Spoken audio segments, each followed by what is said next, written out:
Je vais essayer de vous montrer aussi comment, à cette période-là, la musique s'est intéressée à l'histoire de l'image et à la question de la représentation de l'image. Et donc, pour ça, je vais vous parler de cet objet euh, qui s'appelle Il Combattimento di Tancredi e Clorinda, le combat de Tancrède et Clorinde, qui est un madrigal, plus ou moins madrigal, j'essaierai de vous expliquer pourquoi la problématique, qui date de 1524 et qui a été composé par cet extrêmement important compositeur qui s'appelle Claudio Monteverdi, qui est né en 1567 et qui est mort en 1643. Voilà, donc ça c'est l'édition une édition du Madrigal. Et ça, je vous montre cette petite image. Ça, là, c'est la partition originale du Madrigal. Alors, pour qu'on puisse comprendre, moi je vais vous montrer ce truc, je vais vous expliquer ce que c'est, etc. Donc ce combat de Tancrède et Clorinde, c'est un madrigal qui dure une petite vingtaine de minutes. On va pas écouter les vingtaines de minutes, hein, je vous rassure, mais vous pourrez le faire tranquillement ailleurs. Il fait partie, donc il a été joué en 1624 et il a été intégré et publié en 1638 quand Monteverdi a publié son 8e livre des madrigaux sous un terme particulier qui est les madrigaux guerrieri amorosi, les madrigaux guerriers et amoureux. Et à l'intérieur, il y a cet objet et je vous parlerai de ça parce que l'introduction de cette publication de 1538 est fondamentale pour l'histoire de l'art et fondamentale pour la compréhension des images. Cet objet, c'est donc ce madrigal. Tous les madrigaux sont écrits sur de la poésie, qui est une poésie plutôt savante.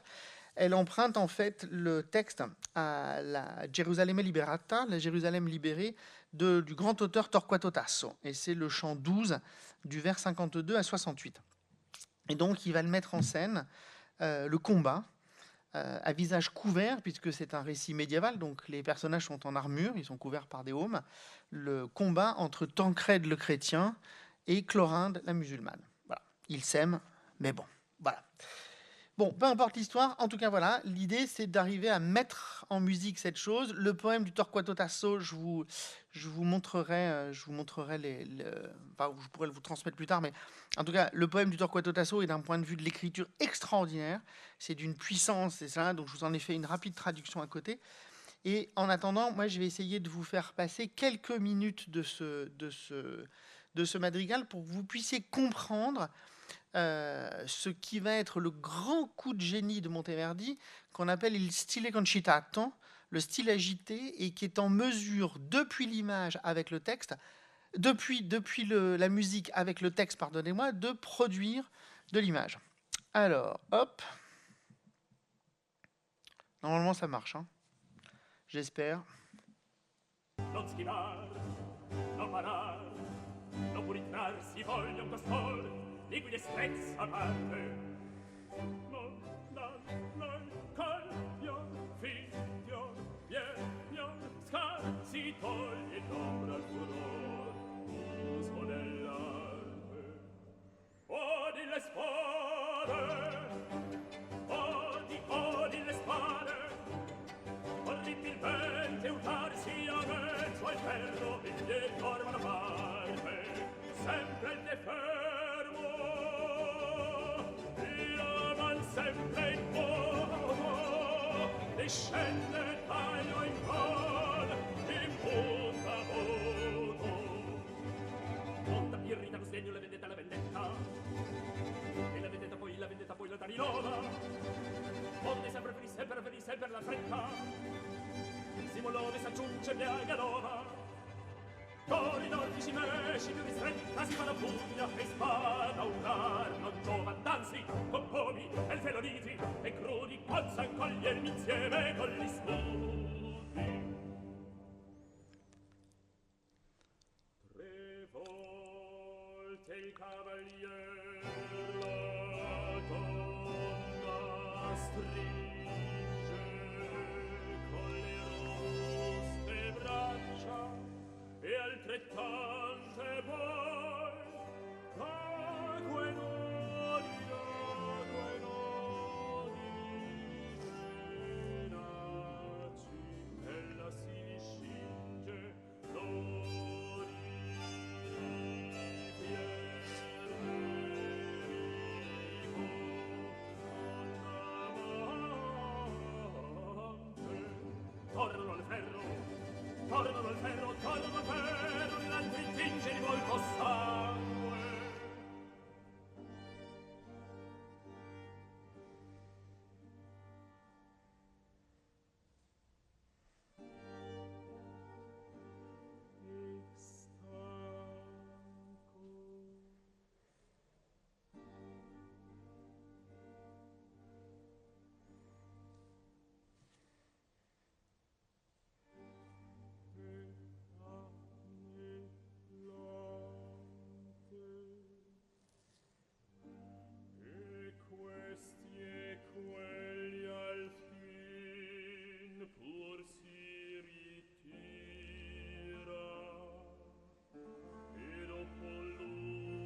Voilà. Ça, il y a des choses avant, il y a plein de choses après. Et il y a cette histoire, voilà, c'est là, je vous ai juste montré la partie qui est la plus, stylistiquement, une des plus intenses. Il y en a plein d'autres hein, qui sont assez extraordinaires. Et c'est ce qui correspond à ce texte que vous avez devant les yeux. Ce que vous venez d'entendre, c'est la strophe 3, 4 et 5, qui raconte ce moment d'hyper-intensité où les deux corps vont se faire face. Et puis vous êtes arrivé à ce dernier moment, effectivement, qui est Dopo lungo fatica respira, qui est ce truc. Et après, voilà, ça continue. Il y a un temps de repos. Ils vont de nouveau se remettre en combat. Et puis, évidemment, elle va mourir. Lui va beaucoup pleurer. Enfin, bon, tout ça, la vie, quoi. Bah, voilà. Enfin, la vie, oui. Enfin, la vie dans un madrigal médiéval, quoi. Voilà. Alors, pourquoi je vous parle de ça? C'est précisément parce que c'est cette période où donc on réforme toute une partie de la musique et on réforme toute une partie de la manière avec laquelle on doit écouter. Donc la même chose que chez Palleotti qui précisait que la peinture devait être simple, etc., etc. Borromée fera la même chose. Borromée dira que la musique doit cesser d'être une musique polyphonique avec un appareillage extraordinairement complet. On en arrive jusqu'à des motets qui vont jusqu'à 40 voix d'une polyphonie absolument délirant avec un contrepoint ultra savant. On doit revenir à une écriture musicale où la chose la plus importante, c'est le texte doit être entendu. Et donc, vous allez obtenir à partir de ça deux grands chantiers dans la réformation de la musique, qui est d'un côté réformer la musique sacrée, donc on va faire une musique sacrée où le texte doit être entendable, et vous allez avoir pour le XVIe siècle et pour toute la première moitié du XVIIe siècle, un des modèles absolus de la musique de cette période, qui est donc fin de la Renaissance et baroque, qu'on appelle le madrigal. Le madrigal, c'est donc un truc, on atteste que les premiers madrigaux commencent aux alentours de 1520 et ça va jusqu'à quasiment la mort de Monteverdi et un tout petit peu plus après. Vous avez un nombre incroyable de compositeurs qui ont composé des madrigaux. Le madrigal, c'est donc cette expérience, c'est pas de la musique sacrée, c'est de la musique profane et dont la fondation dans le madrigal, c'est évidemment l'expérience de ce qu'on appelle l'expressivité et le sentiment. Alors, à partir de ça, j'ai plusieurs choses à vous dire autour de ça, puisque la première chose qu'il faut comprendre, j'ai l'impression qu'il me manque un truc. Non, il me manque rien. C'est juste que je ne l'ai pas mis dans le bon ordre.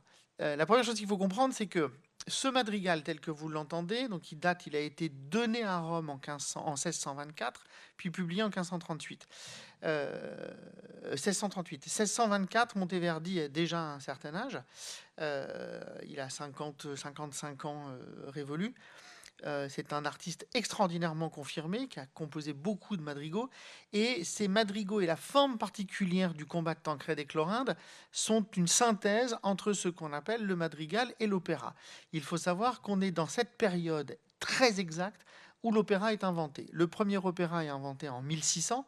C'est un opéra qui s'appelle Euridice, d'un compositeur qui s'appelle Caccini. La première forme de l'opéra, qui est en fait une mise bout à bout de plein de madrigaux sur un texte qui est un texte unifié. Puis ensuite, vous allez avoir en 1607 l'autre grand opéra qui va être considéré comme étant quasiment le formant de l'opéra, qui est l'opéra de Monteverdi, qui s'appelle l'Orfeo. Et vous allez avoir en 1519 un opéra qui a fait énormément fureur à l'époque, qui a été donné à Rome, dans les mêmes salons qu'a été donné le combat de Tancrède et Clorinde, qui a été la Morte d'Orfeo de Stefano Landi, qui est un des opéras les plus complexes et les plus délirants qui puissent exister, qui est le seul opéra qui met en scène la mort d'Orphée et le déchiquettement d'Orphée par les Érinnées. C'est un opéra extrêmement complexe, assez fou et assez intelligent. En tout cas, ce qui est fondamental pour comprendre à l'intérieur de ça, c'est que l'enjeu du travail à ce moment-là, c'est un enjeu d'expressivité. C'est-à-dire que là aussi, la musique, comme la peinture, exactement comme pour les frères Carache, la musique comme la peinture doit aller chercher des éléments depuis la réalité, et c'est depuis la réalité qu'on doit pouvoir fabriquer une représentation des choses, c'est-à-dire pour accompagner le spectatrice et le spectateur à une expressivité et à un affect qui doit être en mesure de pouvoir me faire apprécier ou me faire advenir dans l'image, qu'elle soit sacrée ou qu'elle soit profane. Alors, ce qu'il faut comprendre aussi, c'est que dans cette même période, c'est-à-dire au moment où l'opéra arrive, vous allez avoir la publication d'un livre qui va être lui aussi extrêmement important, qui est un livre sur la musique moderne, qui a été fait par le compositeur et le théoricien qui s'appelle Artusi. Et Artusi va essayer de défendre, et c'est ça qui est extrêmement important pour nous, il va essayer de défendre ce qu'il appelle une prima pratica, une première pratique, qui est celle qui est liée à la modernité baroque, mais une modernité baroque qui maintient la question du contrepoint, comme vous avez par exemple chez Palestrina ou chez Zarlino. Et de l'autre côté, ce qu'il va essayer de décrier est ce qu'il va appeler una seconda pratica, qui est celle de Monteverdi. Monteverdi va se servir du concept de seconda pratica puisqu'il va en faire l'introduction du 8e livre des motets, dont le motet qu'on vient d'écouter, qui est le motet, dans les motets guerriers amoureux, celui de Tancrède et Chlorinde. Et dans cette introduction, Monteverdi va écrire la chose suivante. Je vous rassure, elle n'est pas très longue, mais j'ai besoin de vous lire ce texte. Après avoir considéré que les passions ou affections de l'âme sont trois principalement, à savoir la colère, la tempérance et l'humilité, ainsi que l'affirment les meilleurs philosophes. Alors, sous-pensant les meilleurs philosophes, c'est évidemment Platon et c'est évidemment le livre 3. Habituellement, il en parle, je vous en reparlerai tout à l'heure, de la République. Ou mieux encore, la nature de notre voix qui se trouve être haute, basse ou médiane. C'est-à-dire, c'est les trois voix, puisque dans le madrigal qu'on a écouté, là, vous avez entendu que la voix médiane, qui est la voix du ténor, parce que c'est celle du récitant, c'est celle du texte, et vous avez deux voix, vous avez la voix de Tancrède et la voix de Chlorinde, qui à des moments se jouent. Donc soit être haute, basse ou médiane, ainsi que l'art musical le spécifie clairement avec les mots concitato, molle et temperato. N'ayant pu retrouver parmi toutes les œuvres des compositeurs du passé d'exemples du style concitato, mais seulement du molle et temperato, genre qui pourtant est décrit par Platon au 3e chapitre de sa rhétorique. Bon, Monteverdi a fait une erreur, c'est au 3e chapitre de la République et certainement pas de la rhétorique. Et sachant qu'il est un chapitre extrêmement important chez Platon, puisque c'est là où Platon prépare la forclusion de l'art. Et c'est là où Platon va indiquer effectivement quels sont les arts qui sont bénéfiques à la cité, qui sont évidemment la musique et la poésie épique. C'est là où il va régler ce qui est important dans l'expérience de la musique. Et sachant que ce sont les contraires qui émeuvent fortement notre âme, l'émotion étant le but que doit rechercher toute bonne musique, je me suis donc attaché avec une application et des efforts non négligeables à le retrouver. Quelle est donc l'hypothèse de Monteverdi ? Monteverdi, l'hypothèse, c'est très à la mode à l'époque, d'aller rechercher, Carlo Gesualdo fera la même chose, d'aller rechercher chez les antiques une fondation à la possibilité d'une musique nouvelle. Donc on va aller chercher chez Platon la justification d'une musique nouvelle, qu'est-ce que donc Artusi l'avait accusé de ça, et que Monteverdi va utiliser en son nom, qu'est-ce qu'on appelle la seconda pratica. Cette seconde pratique, c'est donc une pratique qui va évidemment utiliser le stile molle et temperato, qui est donc le style mou et le style lent et le style tempéré, mais qui va ajouter ce qui était interdit jusqu'à présent dans la musique polyphonique, qui va ajouter ce qu'on appelle le stile concitato, c'est-à-dire ce style rapide. Vous vous en souvenez dans le truc que je vous ai fait écouter, vous aviez un moment où la voix est particulièrement, c'est que des pizzicati, que des staccati, et la voix est particulièrement speed. Ça, c'est jusqu'à présent et avant Monteverdi, c'est quasiment interdit. Ça ne peut pas se faire. Pourquoi c'est interdit ?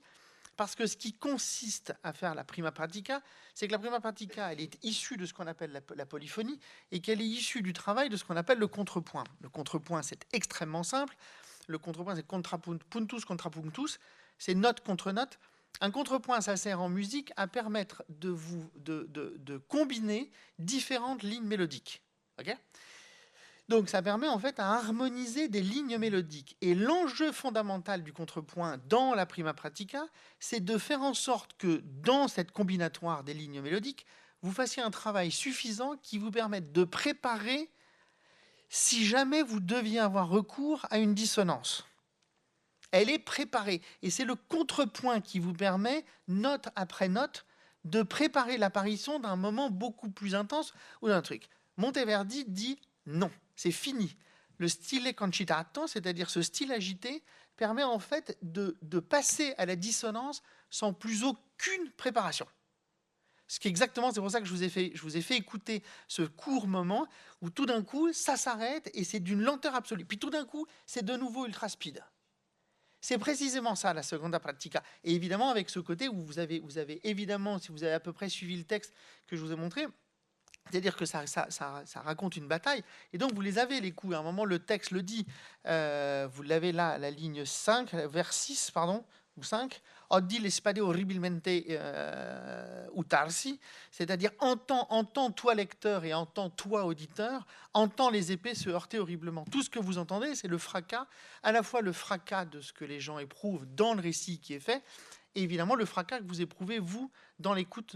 Et c'est ce qui constitue la seconda pratica. Et la revendication de Monteverdi dans cette seconde pratique, c'est évidemment d'aller chercher quelque chose qui va être en mesure de bouleverser votre écoute et de bouleverser l'intensité de votre écoute. Exactement comme le font les frères Carache avec l'Académie des Incaminati, c'est-à-dire que vous allez chercher une tension de l'effet et que cette tension de l'effet doit passer par une combinatoire qui va vous permettre d'être face à des images et de vous de produire des images. À partir de ça, vous obtenez un bouleversement qui va être absolument considérable pour l'histoire de l'art et pour l'histoire de la musique, c'est-à-dire que la musique va s'intéresser à partir du XVIIe siècle, elle va s'intéresser à produire des images.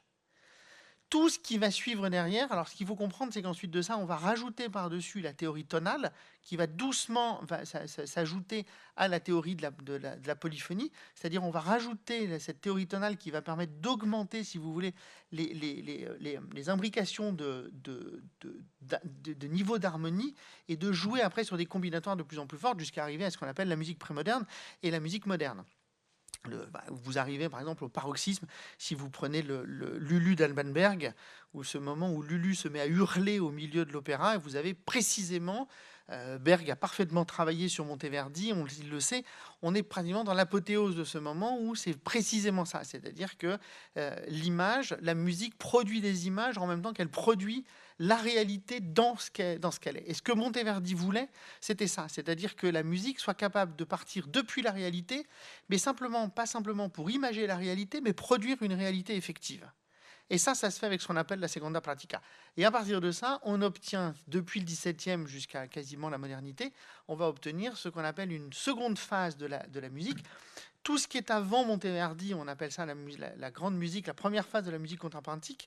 Et cette musique où on va préparer, si vous voulez, l'ensemble des schémas harmoniques. Et à partir de Monteverdi, on va rentrer dans un nouveau style de musique qu'on appelle la musique programmatique. C'est-à-dire que la musique va s'attacher à inclure dans ce qu'elle produit un programme.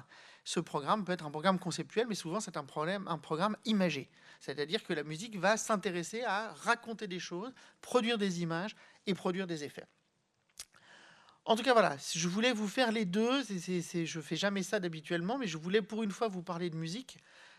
Simplement parce que voilà, bon, il y avait ce lien qui m'a semblé d'être évident avec les frères Carache, puisque ça permettait de comprendre que la révolution qui est faite à la fin du XVIe et début du XVIIe va modifier consubstantiellement, évidemment, les représentations et la manière avec laquelle on fait de l'art et on fabrique des émotions.